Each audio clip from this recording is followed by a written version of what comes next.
우리가 계속해서 요한계시록을 또 공부를 하고 있고, 특별히 요한계시록을 계시록이 나타나는 그 7교회들을 또 중심으로 우리가 살펴보고 있는데요. 오늘은 이 라오디게아 교회에 하신 주님의 말씀을 우리가 살펴보고, 또 이 교회에 하신 그 금을 사라, 연단한 금, 재련된 불로 재련된 금을 사라는 제목으로 이렇게 말씀을 나누고자 합니다.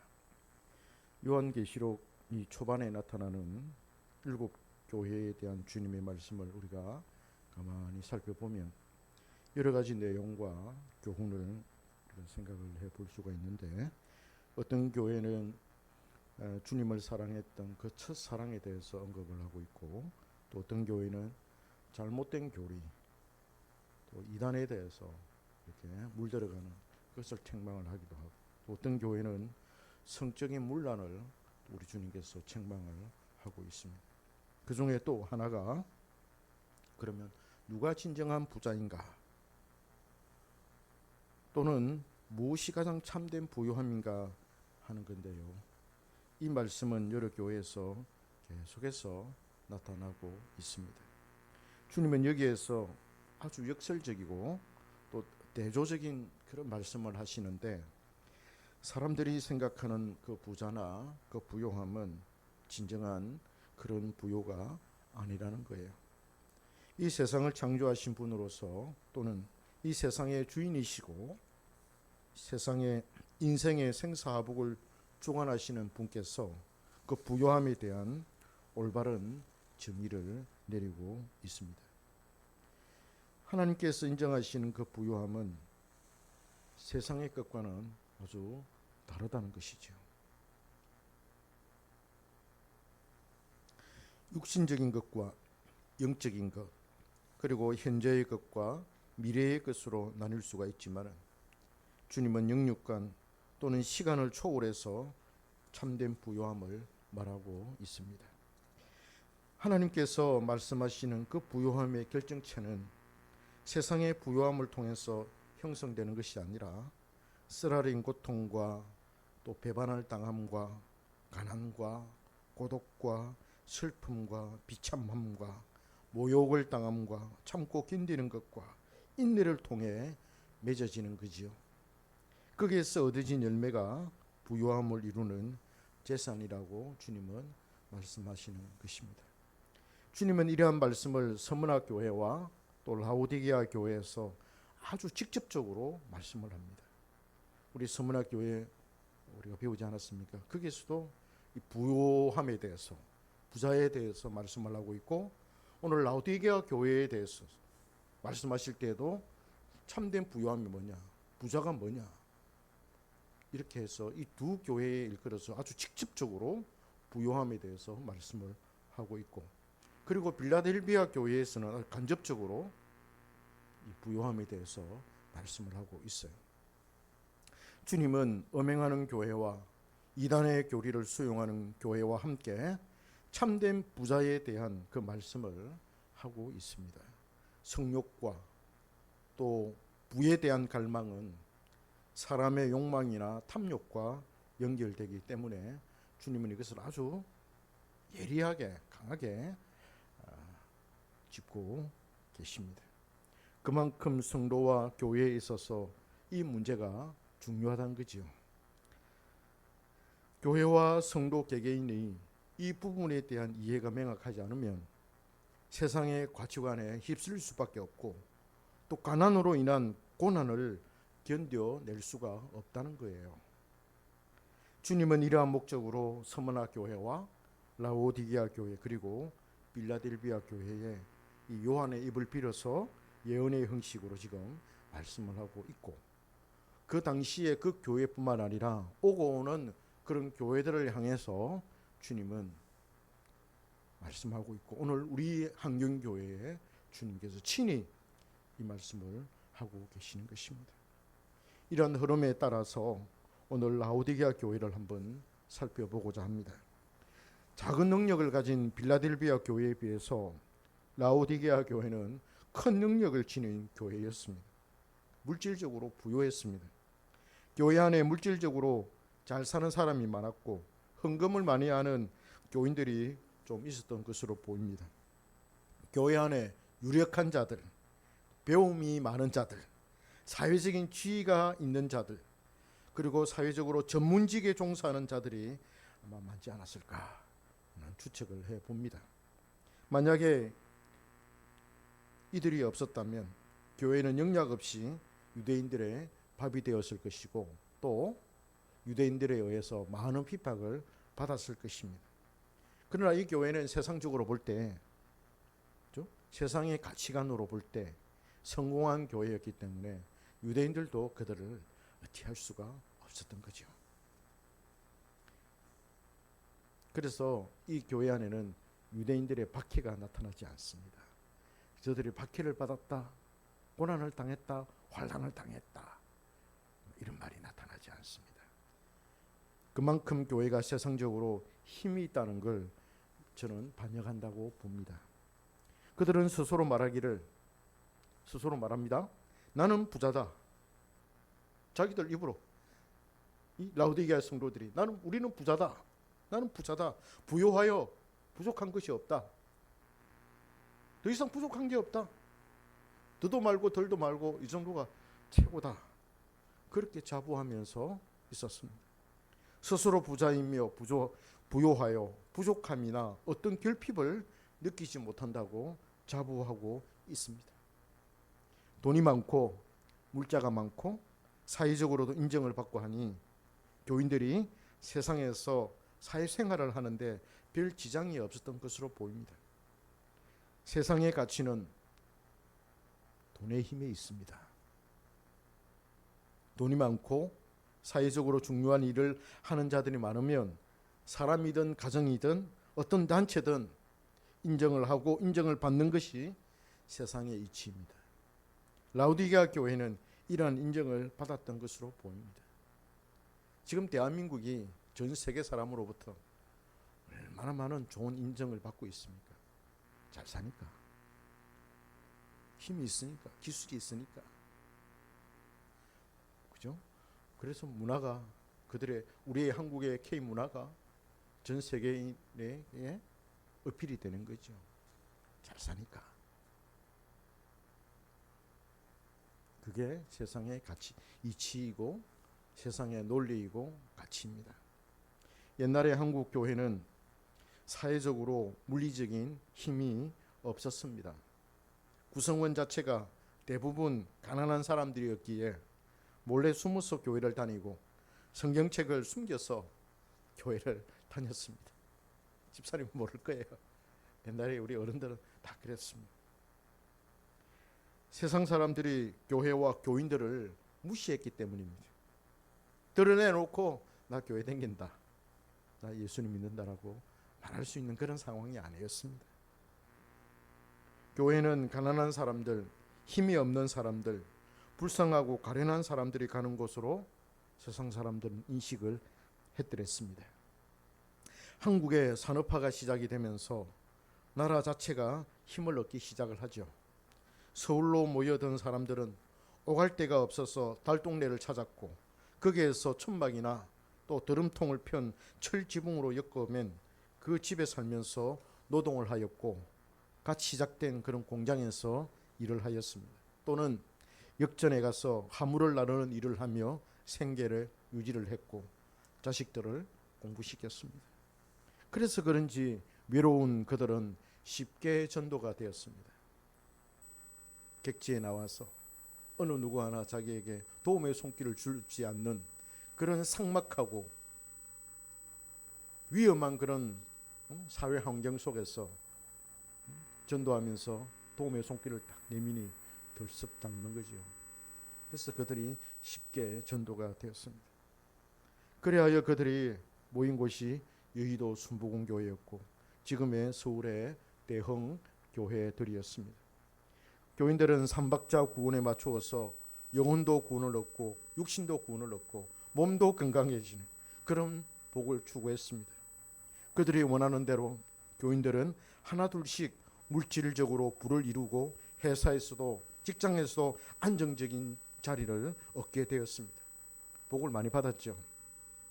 교인들이 하나님의 은혜로 경제적인 여유가 생기니 하나님께 올리는 11조와 감사헌금이 더욱 많아지게 되었고, 교회는 더 크게 되었고 경제적인 힘을 갖게 되었습니다.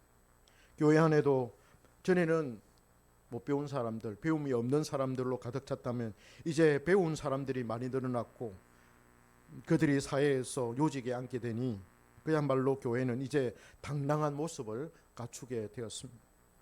예전에는 가난한 사람들이 전도되어 교회에 왔다면 얼마 뒤에는 배운 사람들, 좋은 회사를 다니는 사람들, 국군 장성들, 국가의 요직에 있는 사람들이 전도되어 왔습니다. 서울 사랑의 교회만 보더라도 지금 판검사, 판사, 검사, 변호사로 구성된 법조인 모임이 얼마나 강력한 힘을 갖고 있는지 모릅니다. 숫자가 많으니까요. 그 사랑의 교회 밑에 그 보면 지하철하고 연결되지 않습니까? 그걸 교회가 점유를 해가지고 사용하고 있는데, 그걸 이제 뭐 옛날에는 그걸 구청에다가 허락을 받아서 우리가 이걸 사용하겠다 그렇게 허락을 받아가고 사용을 했는데, 그게 나중에 불법이다 이래가지고 처음에는 사용료를 내다가 이제는 또 불법에 대한 그런 돈을 또 내고 자꾸 이렇게 되는 그러면서도 불구하고 이렇게 유지가 되는 이유는 판검사가 많고 법조인들이 많으니까 거기에 대해서 이렇게 항의를 하고 또 법적으로 이렇게 따지고 싸우고 하니까 그대로 그렇게 그냥 가는 거죠. 한 교회 안에 한국의 법조계를 움직이는 사람들이 수두룩하다는 것은 그만큼 교회가 대사회적으로 막강한 영향력을 행사한다고 볼 수가 있는 것이죠. 이런 교회는 가난하지 않습니다. 가난합니까? 세계 우리나라에서 0.1% 속해 있는 사람들이 수두룩하게 모여 있는 교회인데 앞서가는 사람들이고 가장 화려한 사람들이고, 그런데 왜 가난하다고 생각하겠습니까? 스스로 부자라고 여기고 있고 또 힘이 있으니 국가를 움직이려고 시도를 합니다. 교회가 힘 있는 사람들을 길러내어서 목사가 그 사람에게 영향을 끼치고 또 기독교 국가로 변모하려고 하지요. 꿈이 있고 그 꿈이 야망이 되어서 더욱더 커져만 갑니다. 라오디게아 교회가 그랬습니다. 그 지역에 온천 산업이 발달해서 돈을 쉽게 벌 수 있는 사회적인 경제 구조를 지니고 있었습니다. 오늘날 베네수엘라를 보십시오. 1920년대에는 완전히 농업으로만 먹고 사는 그런 나라였고 아주 빈민국이요, 가난한 나라였습니다. 바닷가에 석유가 나오는 유전이 개발되면서 엄청난 부를 가난해서 부자로 훌쩍 뛰어넘는 그런 국가가 되었습니다. 물론 뭐 라오디게아 교회는 뭐 그 정도는 아닙니다만은, 그러나 먹고 살만한 그런 산업이 있다 보니까 사람들이 일을 할 수 있고 돈을 벌 수 있고 돈을 벌어서 안정적이고 여유 있는 삶을 살 수 있는 그런 경제적인 또 사회적인 분위기이다 보니까 자연적으로 그들이 교회에 헌금도 많이 하고 교회가 더욱더 부강해지고 강건해지고 돈이 많은 그런 교회가 되고 물질적으로 부자가 되었던 거지요. 아무것도 부족함이 없이 살 수가 있었습니다. 그래서 스스로 자랑을 하였습니다. 자신들이 최고라고 여겼습니다. 세상의 가치로 보자면은 그들은 단연 어뜸이었지요. 그렇지 않겠습니까? 물질적으로, 사회적으로 아주 강한 교회니까요. 우리 한경교회 지금 그런 교회를 꿈꿉니까? 집사님 그런 교회를 생각합니까? 그런데 주님은 그들을 지금 잊고 계십니다. 책망하고 계세요. 그들의 신앙이 뜨겁지도 않고 차갑지도 않아서 미지근하다는 거예요. 주님은 그들을 토해내고 싶다고. 속에서 막 이글이글거려서 밍밍하고 냉랭하고 해서 도저히 견딜 수가 없어서 토해내고 싶은, 토해내야만 좀 시원해질 것 같은 그런 이 신체의 그 상태를 말하고 있습니다.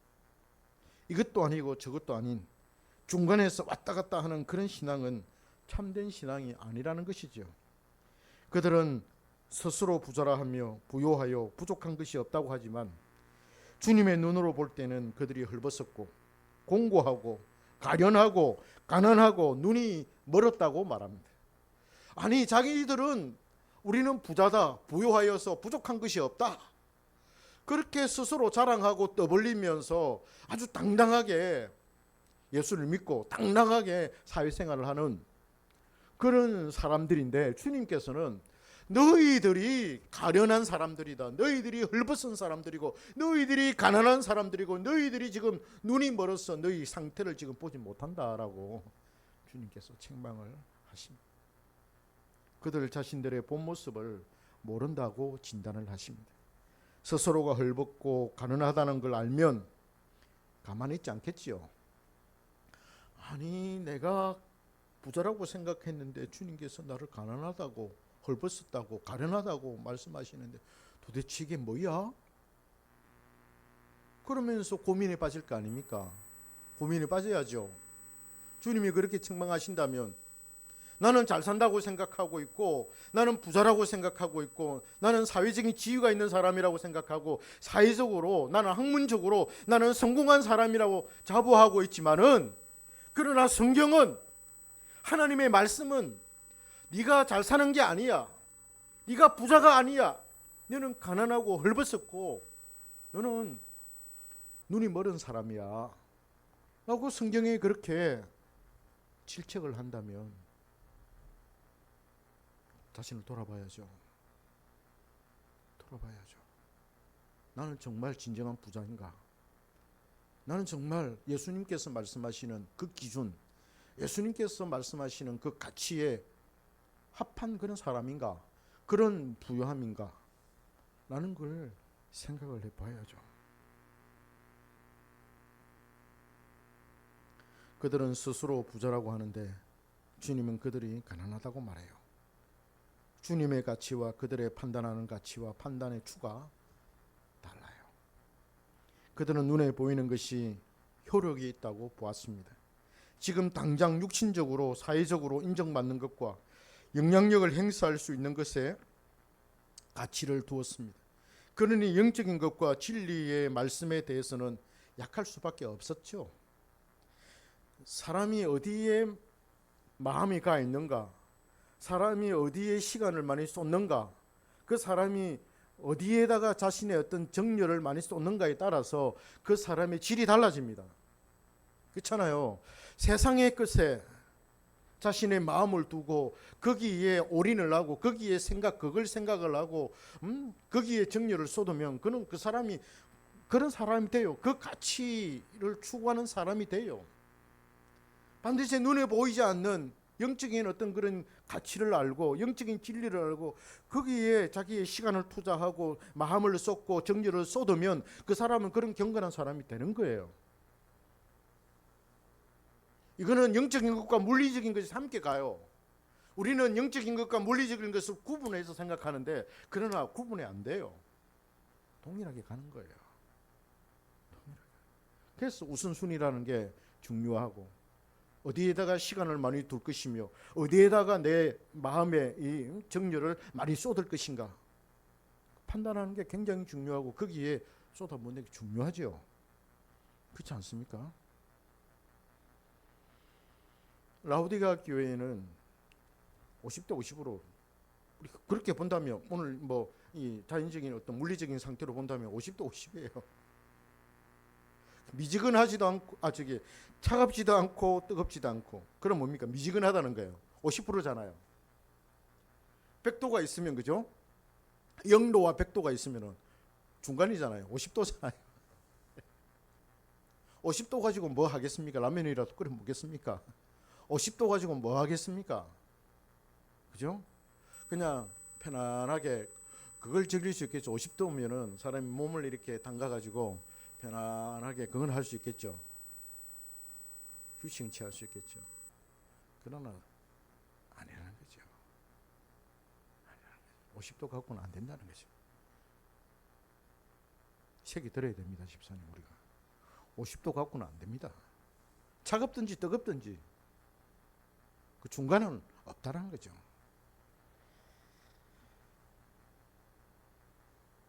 그래서 라오디게아 교회는 영적인 것과 진리의 말씀에 대해서 약할 수밖에 없었고, 그리고 그들은 심각한 영적인 질병에 사로잡힐 수밖에 없었습니다. 본인들이 이 사실을 알아야 되는데 모른다는 거예요, 이제는. 그래서 주님께서 안약을 사서 발라라. 그래서 영적인 눈이 뜨여서 너의 현실을 좀 봐라. 주님이 그렇게 말씀하십니다. 그래서 주님은 그들에게 치료책을 제시합니다. 세 가지입니다. 하나는 불로 재련된 금을 사는 것과, 다른 하나는 안약을 사서 눈에 발라라는 것이고, 또 다른 하나는 흰옷을 사서 입어라. 이 세 가지의 치료책을 말씀을 합니다. 안약을 사서 눈에 바르라는 것은 자신들의 영적인 그 비참함과 가련함과 공고함과 벌거벗음을 직시하라는 거죠. 보이지 않는 영적인 그 세계에서 너희들이 어떤 위치에 있는지, 어떤 수준에 있는지 알아라는 거죠. 안약을 사서 발라서 영적인 안목이 있어야만 볼 수 있는 영혼의 상태를 이렇게 주님은 표현한 것입니다. 그리고 흰옷을 사서 입으라는 것은 자신들이 벌거벗어 이제 아니까 수치를 가리라는 거죠. 영적인 그 부족함이나 영적인 그 수치를 흰옷을 사서 가리라는 거예요. 사서 입고. 그 다음 오늘 우리가 집중해서 살펴야 할 것이 있는데요, 불로 재련된 금을 사라는 것입니다. 이 말씀을 중심에 놓고 우리가 생각을 해보기를 원합니다. 이 말씀이 의미하는 바가 무엇일까요? 왜 주님은 라오디게아 성도들에게, 교회에 불로 재련된, 불로 연단한 금을 사라고 하셨을까요? 어떻게 보면 이게 키워드예요. 우선 불로 재련된 금이 무엇인지를 한번 살펴볼까요? 라오디게아 교회는 고난이 없었어요.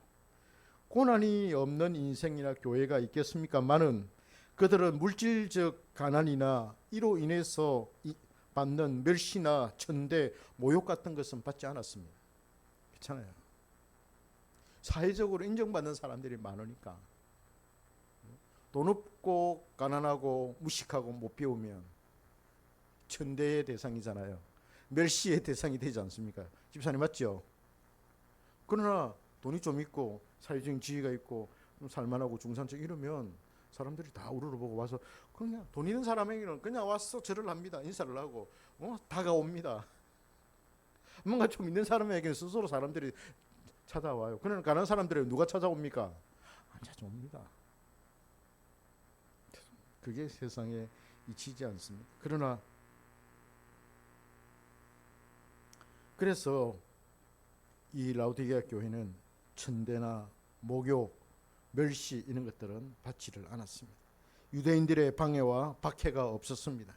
그러니 영적인 철이 없거나 고난을 이리저리 피할 수 있는 그런 여건이 되었던 거지요. 그리하여 그들은 이럴 수도 저럴 수도 없었고 그것이 미지근한 그런 상태가 되게 하였던 거예요. 큰 어려움도 없고 그렇다고 영적으로 큰 성장이나 즐거움도 없었습니다. 돈이 많으니 웬만한 것은 다 돈으로 해결이 됩니다. 그러니 굳이 악착같이 하나님께 매달린다든지 악착같이 진리를 추구한다든지 하는 것이 그들에게는 없었습니다. 그래서 미지근하죠. 주님은 그런 그들에게 불로 연단한 금을 사라고 경고를 합니다. 불로 연단한 금은 고난으로 인해 얻어진 신앙의 진면목이고 진정성이며 충성입니다. 고난과 환난으로 다져진 신앙이라는 거지요. 빌라델비아 교회로 치면은 인내의 말씀을 지키는 것과 같은 거예요. 근데 라오디게아 교회는 그게 없었다는 거예요. 빌라델비아 교회는 작은 능력으로 인내의 말씀을 지켰습니다. 환난과 고난 가운데서도 끝까지 하나님의 말씀을 붙들고 그 말씀을 간직하고 지켜냈고 파수하였습니다. 그런데 라오디게아 교회는 그게 없어요. 그게 없어요. 그래서 불로 연단한, 그 예수님께서 말씀하시기를 그게 뭐냐? 그게 불로 연단한 겁니다. 빌라델비아 교회를 치면 적은 능력으로 하나님의 말씀, 인내의 말씀을 지킨 그것이 라오디게아 교회에 말씀하실 때는 불로 재련된 금이라는 것이죠. 그래서 우리는 믿음을 이야기할 때 금보다도 귀한 믿음이라고 하지 않습니까? 실은 금은 변하지 않습니다. 금은 변하지 않아요. 똑같습니다. 금은. 그래서 금이 귀하죠. 쓰일 때도 많죠.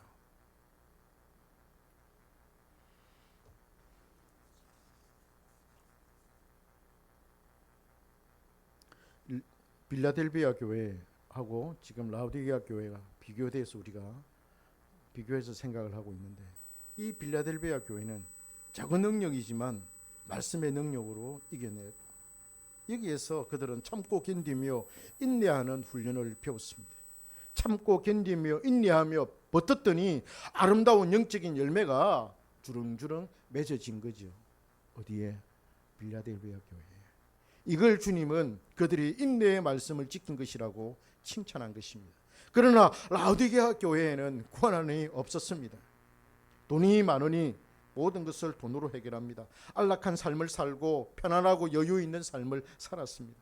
하나님의 말씀은 고난당하는 자에게 초점이 맞춰져 있어요. 그렇잖아요.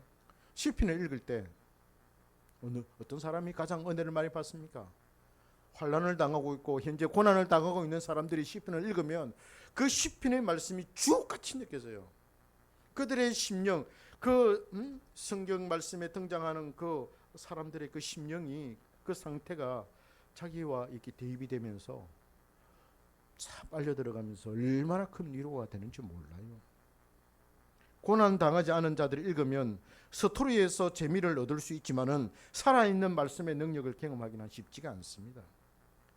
우리가 뭐 드라마를 보지 않습니까? 드라마를 보면은 뭐 신데렐라 사건, 고난을 당하다가 나중에 막 성공하는 걸, 어떤 스토리 이런 걸 보면 참 잘됐다. 참 그걸 보면서 우리가 뭐 카타르시스를 느끼기도 하고 또 재미를 느끼기도 하지만, 그러나 그것으로 끝이잖아요. 내가 아니니까. 그렇잖아요. 네, 고난 당하는 사람이 성경을 읽으면, 시편을 읽으면 완전히 달라져요. 성경은 환난을 겪는 자에게 위로를 줍니다. 대부분의 성도는 환난을 겪었고 또 그들이 그러하였기에 그들에 의해서 성경이 기록된 것입니다. 그러니 부자들이 성경을 읽기에는 와닿지 않을 부분들이 많아요. 그렇잖아요. 부자들이 성경을 읽을 때 와닿지 않는 부분들이 많다니까요. 단지 성경에서 부자가 되는 스토리에는 눈이 번쩍 띄어서 자신도 그러한 복을 달라고 매달리기는 하는 것이죠. 여기에서 번영신학이 나오는 것입니다. 라오디게아 교회의 문제가 바로 이것이었습니다. 뜨겁지도 차갑지도 않은 것은 복음과 말씀에 대한 열정이 없다는 것인데, 그걸 가로막는 것이 바로 물질적인 부요함이었습니다. 말씀에 대한 큰 애착이나 관심이나 열정이 생기지 않아요. 스가랴 3장에 보면 이런 말씀이 나오는데요. 불에 거슬린 나무 같은 요수아, 불에 거슬린 나무 같은 그런 요수아라고 표현을 합니다. 물론 이 요수아는 포로 후기의 이스라엘의 대제사장을 의미합니다. 머리 아픕니다 지금. 이 말씀은 나무가 완전히 타기 전에 불에서 꺼낸 것을 상기시키죠. 얼마나 고난을 많이 받았으면 이런 표현을 할까요? 불에 거슬린 채로 나왔으니 나무로 치면은 큰 괴로움을 당한 것이죠. 요수아가 그랬다는 겁니다. 온갖 시련과 역경을 말씀으로 견뎌내고 이겨낸 것을 말하지요. 그래서 그 삶의 결정체나 열매를 말하는 것입니다. 물질적으로 가난하고 질퍽질퍽한 삶 속에서 하나님을 원망하지 않고 모든 걸 하나님의 섭리로 받아들이고, 그들이 받는 고난이 자신들을 천국으로 인도하기 위한 하나님의 인도하심이라고 믿고 항상 감사하고 범사에 감사하며 주어진 삶에 소명감을 가지고 묵묵히 걸어갑니다. 이 사람에게 하나님의 말씀은 절대적입니다. 힘들고 어려울 때, 불안이 엄습해오고 장래에 대한 불확실함 가운데 어찌할 바를 몰라서 마음이 흔들릴 때, 마음이 몹시도 괴로울 때, 그는 하나님의 말씀을 읽고 묵상하며 그 말씀의 내용을 굳게 믿습니다. 붙듭니다. 의심하지 않습니다. 그래서 그 말씀이 그에게 들어올 때 흔들리던 마음이 딱 중심을 잡게 되고, 불안함과 염려와 걱정과 공포에 휩싸인 그 마음은 이내 평온을 찾게 됩니다. 그는 말씀에서 장래에 대한 확신을 갖고서 마음의 안정감을 얻어서 자신이 본래 걸었던 그 길을 다시 힘차게 걸어가죠. 고난 당할 때는 이 길 못 가겠다, 어려움이 찾아올 때는, 불안이 찾아올 때는 나 못 가겠다, 못 하겠다라고 하지만은, 그러나 그런 불안한 마음, 염려와 걱정이 싹 사라지고 하나님께서 주시는 그 마음의 평안과 확신이 찾아올 때는 다시 내가 그래야 되겠다 하는 그런 마음이 강하게 드는 것이죠. 이 일이 반복이 됩니다. 반복이 된다는 것은 재련된다는 것이고 연단한다는 뜻입니다. 한번 그렇게 했으니 한 번으로 끝나는 것이 아니라 계속해서 그 일이 반복이 되는 거예요. 그 반복된다는 게 바로 연단을 받는다는 것입니다. 여러분, 사탄이 우리에게 크게 한번 우리를 공격하고 우리를 넘어뜨리려고 하고 우리가 싸워서 이기고 그러면 물러갔다. 그럼 사탄이 또 안 옵니까? 옵니다. 반드시 옵니다. 계속해서 옵니다. 똑같은 논리예요. 형편이 나아지는 것이 아니라 자기 자신이 단련되고 강해지고 반듯해지고 죄와 싸워서 이길 수가 있고 서로 사랑할 수 있는 사람이 되어가고 말씀의 사람이 되어가는 것입니다. 무엇으로? 계속 반복됨으로 말미암아, 연단됨으로 말미암아, 재련됨으로 말미암아 내가 성숙한 사람, 말씀을 사랑하는 사람뿐만 아니라 말씀을 지켜내는, 말씀대로 행하는 그런 사람이 되어가는 것이지요. 하나님은 이런 사람을 당신의 자녀로 생각하시기 때문에 이들이 조금만 잘못해도 하나님은 회초리를 가하십니다. 19절의 말씀이 그렇습니다. 하나님은 사람을 연단하실 때 대부분 그들이 지은 죄 때문에 그래 하죠. 물론 욥과 같은 경우에는 예외가 됩니다만은 하나님께서 책망하여 징계하시는 이유가 바로 그들이 하나님의 백성이요 자녀이기 때문이라는 것입니다. 이것이 바로 불로 재련된 금입니다. 너무나 멋지고 아름다운 강한 금으로 변모가 되는 것이죠. 그 다음 우리가 살펴볼 것이 있습니다. 누가 진정한 부자인가라는 것입니다. 라오디게아 교회는 부자였습니다. 아마도 부자 그룹이 있었을 거예요. 무역이나 상업의 발달과 공업과 건축업의 활황으로 그들은 부를 이룰 수가 있었을 것입니다. 그러나 주님은 그들과 다른 생각을 가집니다. 주님의 견해와 가치는 그들과 다릅니다. 그들이 가난하고 헐벗고 공고하고 가련하고 눈물 없다고 말씀합니다. 주님은 그들이 참된 부자가 아니기에 진정한 부자가 될 것을 요구하십니다. 그들이 진정으로 영적으로 부유하기 위해서 불로 연단한 금을 사야 하고 안약을 사서 눈에 발라야 하고 흰옷을 사서 입어 수치를 보이지 말아야 할 것입니다. 주님은 진정한 부자나 부유함은 불로 연단한 금을 가진 것이라고 말씀을 합니다. 이거 없이는 진정한 부자가 아니야. 불로 재련된 금이 있어야만, 그걸 간직해야만 그 사람이 진정한 부자야라는 것을 우리 주님께서 말씀하시고 계시는 것입니다. 그래서 이 라오디게아 교회에 불로 재련된 이 금을 사라고, 그래서 진정한 부자가 되라고 우리 주님께서 말씀하시는 것입니다. 그러면 어찌해야만 할까요?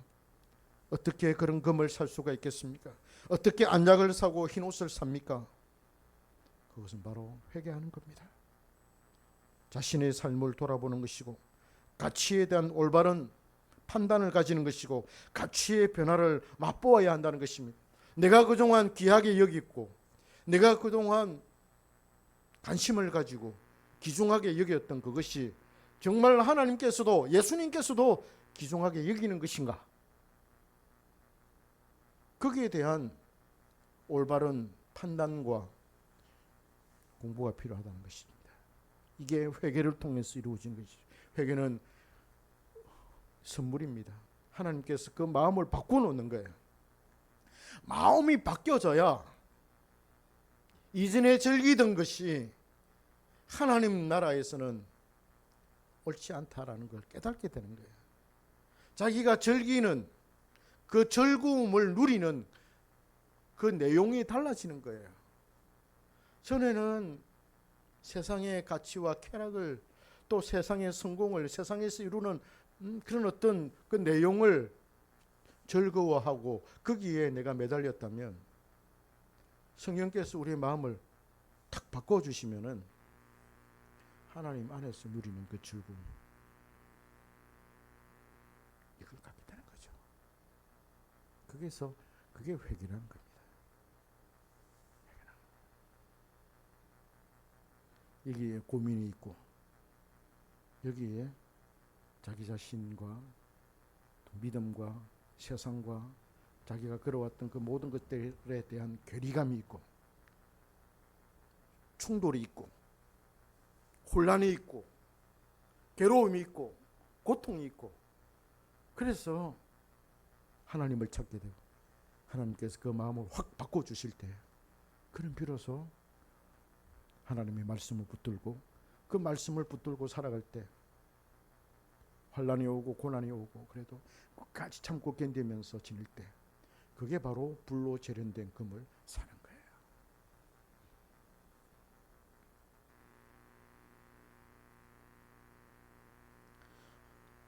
그래서 회개가 굉장히 중요합니다. 무엇이 진정한 가치인지를 고민과 아픔과 반성과 뉘우침과 그런 회개를 통해서 그것을 발견하게 되는 것이죠. 물질적인 것을 최고의 가치로 여겼다면, 세상의 성공과 자기의 일의 성공과 안정을 최고로 여겼다면 그것이 잘못된 것이고, 그것보다 영적인 것과 말씀이 비교할 수 없을 정도로 더 큰 가치를 지닌다는 것을 그는 알아야 한다는 것입니다. 전에는 물질이 최고라고 여겼다면 이제는 그것은 아무것도 아닌 것으로 여겨야 한다는 겁니다. 우리가 이것을 알고 주님께 기도로 매달리면 주님은 은혜를 베풀어 주실 것입니다. 그 이후에 나오는 말씀이 그것입니다.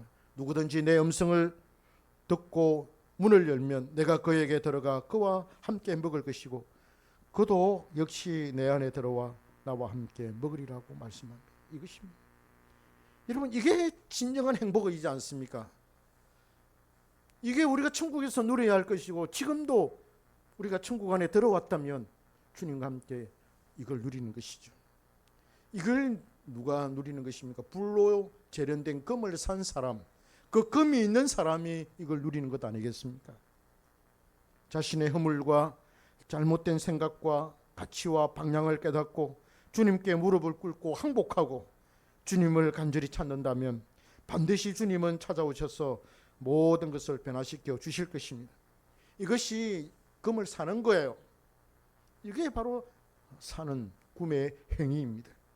가치를 알고 그것을 주님으로부터 얻으라는 것입니다. 고난과 환난은 반드시 찾아옵니다. 이때 이 말씀을 우리가 기억합시다.